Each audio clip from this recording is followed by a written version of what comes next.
Da. Bună dimineața, doamnelor și domnilor. Good afternoon, ladies and gentlemen.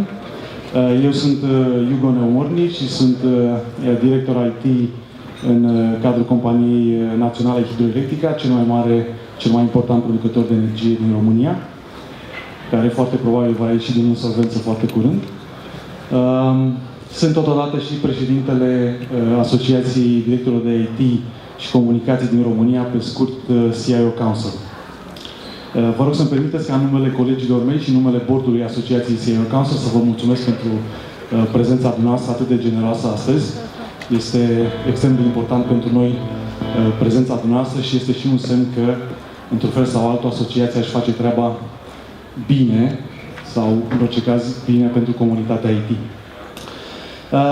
Foarte puține cuvinte, încerc să fiu foarte brief, pentru că e natural, suntem un pic în întârziere, dar este o întârziere pe care am anticipat-o. Așadar, CIO Council în două cuvinte pentru cei care nu ne cunoașteți. Suntem deja în al 11-lea an de existență. Suntem peste 85 de membri foști directori IT și actuali directori IT. O asociație cu un specific anume, o asociație de voluntari, neafiliată, nepolitizată, ca să spunem așa. O asociație care tot ceea ce face se îndreaptă către comunitatea IT și către comunitatea de business din România. În două cuvinte o să vă spun și că probabil că unul dintre cele mai importante proiecte pe care îl derulăm în acest moment, despre care vom vorbi și în cursul zilei de astăzi, în partea a doua, este vorba de proiectul CIO Office Guvernamental, pe care asociația noastră îl susține alături, desigur, de alte asociații. O asociație care deja, dacă vorbeam de o asociație, un proiect pe care inițiat de ceva vreme, dar care nu a reușit încă să prindă contur, se pare că anul acesta, cu guvernul tehnocrat, vom reuși să demarăm și să startăm acest proiect. Important, credem noi, pentru România, pentru comunitatea IT și pentru comunitatea de afaceri.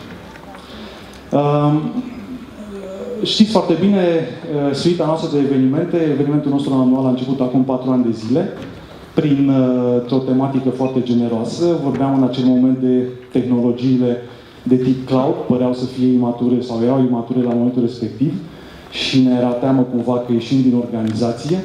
Se vorbea despre ieșirea IT-ului odată cu adopția tehnologiilor. Iată că n-a fost așa, lucrurile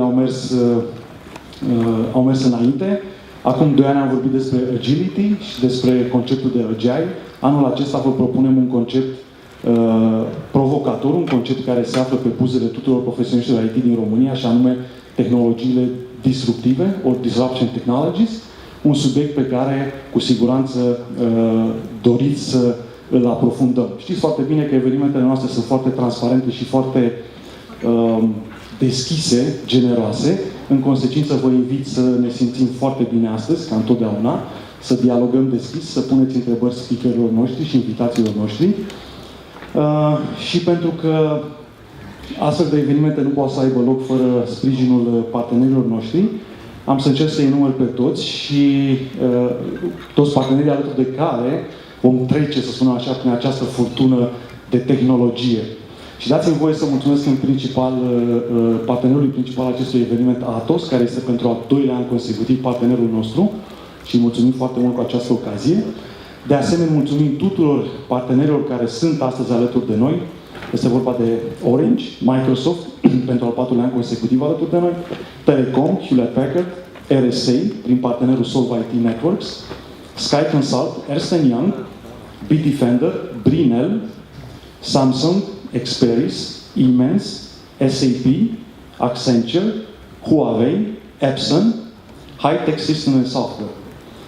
În ultimul rând, să mulțumim și partenerilor noștri de organizare, Viva Telecom, BMW, Allview, Fujitsu, Uber, Maxilex, 5 O'Clock și, desigur, Cramea Lira, care ne va furniza vinuri de premium pentru cocktailul de seară, pe care vă invit în mod particular să-l atendați, să participați la el, pentru că nici nu știți ce pierdeți.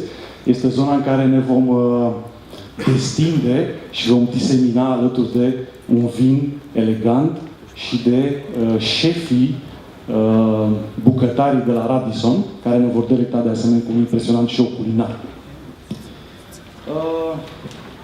Câteva elemente logistice, întrucât suntem și foarte în întârziere, voi încerca să fim cât se poate de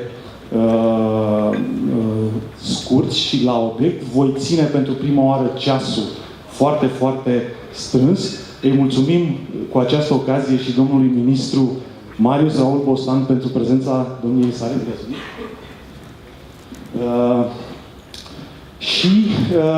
Foarte pe scurt, vom avea așadar 3 paneluri interactive astăzi.